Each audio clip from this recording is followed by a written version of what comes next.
When someone shares some incredible news, a big promotion, a dream vacation, a perfect engagement, instead of feeling warm, instead of your heart swelling with joy, you feel something tighten inside your chest, a knot in your stomach, a lump in your throat. You smile, you say, "Congratulations, I'm so happy for you."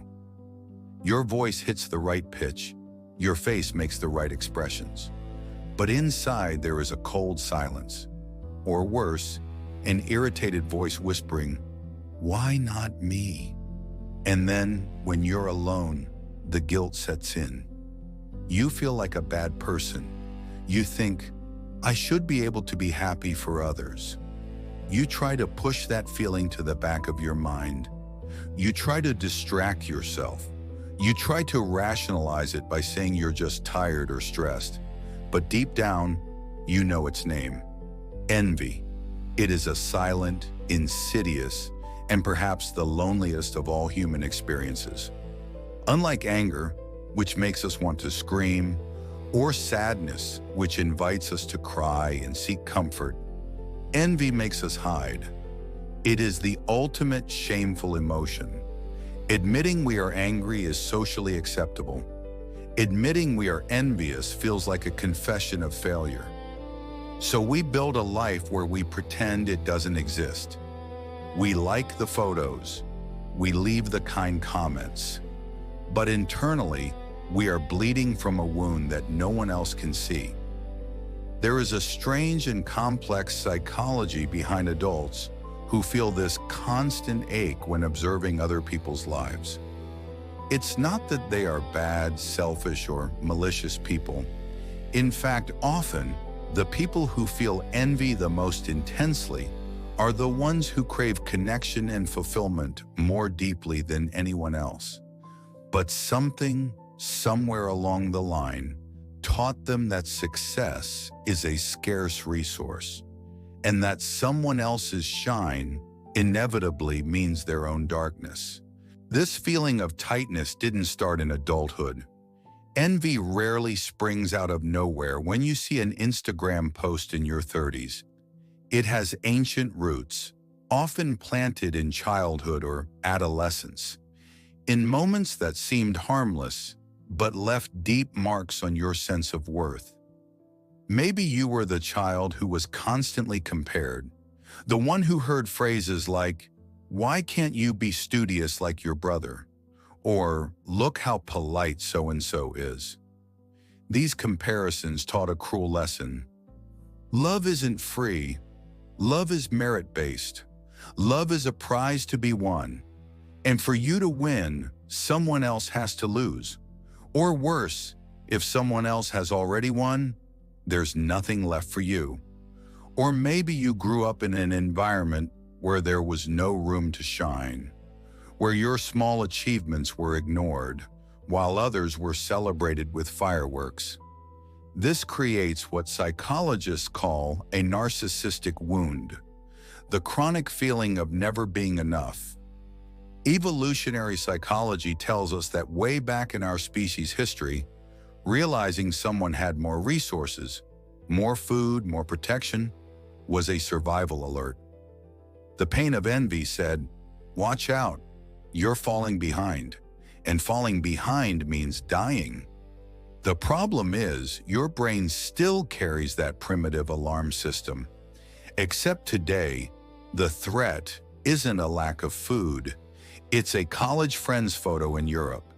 It's your cousin's perfect relationship. Your nervous system reacts to these images with the same life or death urgency of 1,000 years ago. Envy, in this sense, isn't malice. It's fear. It is the deep, terrifying fear of being insignificant, of being forgotten, of being less than. And here enters the modern paradox. We have never been so connected, and yet we have never felt so inadequate. You live in an era where comparison no longer happens just with the neighbor next door. It happens with the entire world. You wake up and, before you even get out of bed, You are bombarded by images of lives that are edited, polished, curated. There is a cruel distortion here. You are comparing your behind the scenes with all its mess, your doubts, your overdue bills, your insecurities, with everyone else's highlight reel. You see the vacation, but you don't see the credit card debt. You see the couple's smile, but you don't see the argument in the car right before the photo. You see the promotion, but you don't see the anxiety attacks and the burnout. But the emotional brain doesn't know how to make that distinction. It sees the image and processes it as absolute truth. And this is where many adults develop a behavior of masochistic voyeurism. You know it's going to hurt, but you keep looking. You go to that specific person's profile, the one who has the life you think you should have, and you scroll. It's like pressing on a bruise just to see if it still hurts. And it does. It hurts because digital envy tells us a repeated lie, that everyone else is truly living, and you are just existing. This generates the famous FOMO, fear of missing out. But actually, it's a form of existential envy, the feeling that real life is happening somewhere else, and you weren't invited. How does this manifest in day-to-day life? The psychology of this behavior is fascinating because it is subtle. The envious person rarely explodes. They implode, or they attack from the sidelines. Remember that friend who disappears when you have a big win? They are always there when you go through a breakup or lose a job, ready to console you. But when you get promoted, they go strangely quiet. That silence is a message. It is a form of punishment. They cannot bear the mirror of your success, so they withdraw the only thing they can control, their attention. Or think about the backhanded compliments. Wow, you're so brave for posting that photo without a filter. I could never do that. It sounds like a compliment, but you feel the dig. It's passive aggression. The envy needs to come out somehow, and since it can't come out as a scream, it comes out as irony. And then there is imitation. Sometimes the person feeling envy starts unconsciously to copy the object of their desire. They buy similar clothes, use the same slang, try to get into the same social circles. It is a desperate attempt to absorb the other person's identity, to wear the skin of someone who seems happy in the hope that happiness comes along with the outfit. But behind all these behaviors, the silence, the criticism, the copying, there is an immense exhaustion. Maintaining envy is expensive, energetically expensive. It is exhausting to monitor other people's lives. It is exhausting to keep a mental scoreboard of who is winning and who is losing. Many of these people seem calm, controlled, even a bit distant or superior, but internally they are in a state of constant alert, scanning for threats to their fragile sense of worth. But the story doesn't have to end in this cycle of pain. What if I told you that your envy isn't the villain? What if it is actually a map? Analytical psychology from Carl Jung offers us a transformative view on this. Jung said that everything that irritates us about others can lead us to an understanding of ourselves. Envy is a manifestation of our shadow. But pay attention, it's not just the dark shadow of our flaws, it is the golden shadow. The golden shadow holds your talents, your potential, and the dreams you haven't yet had the courage to live out. Think about the person you envy the most right now. What do they have? Is it money? Is it freedom? Is it creativity? Is it the courage to speak their mind? The brutal and liberating truth is this: You only envy what you have the potential to become. You don't envy a bird's flight because flying isn't a human possibility, but you envy a friend's freedom because freedom is a possibility of yours that is currently repressed. Envy is a projection.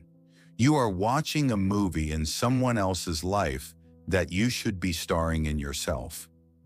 The pain you feel isn't hatred for the other person's success.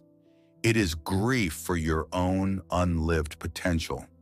It is your soul screaming, "Hey, that belongs to me too. Why aren't we doing that?" When you understand this, envy stops being a sin and becomes a compass. It points exactly to where you need to grow. So how do we heal?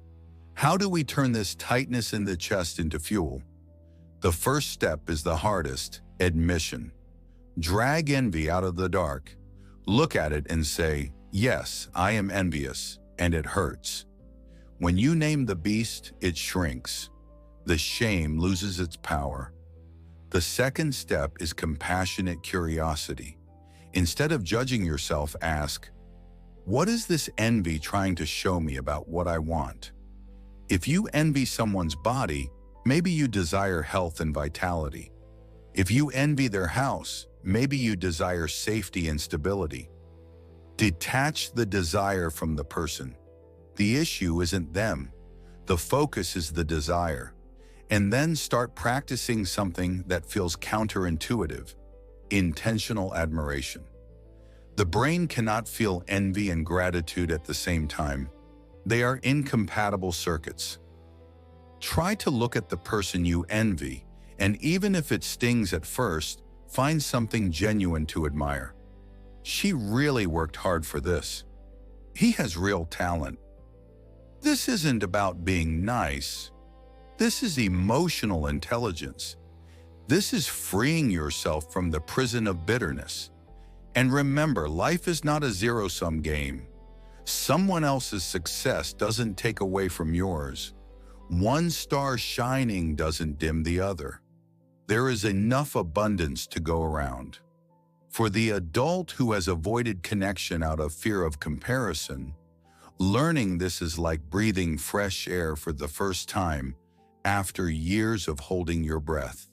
Envy, in the end, is a request for love, a twisted, painful request, but a request nonetheless. It is you asking to be seen, asking to be validated. But the only validation that will silence that critical voice is your own. You don't need to be the best to be loved. You don't need the edited Instagram life to have value. You don't need to win an invisible competition to have the right to rest and to be proud of who you are.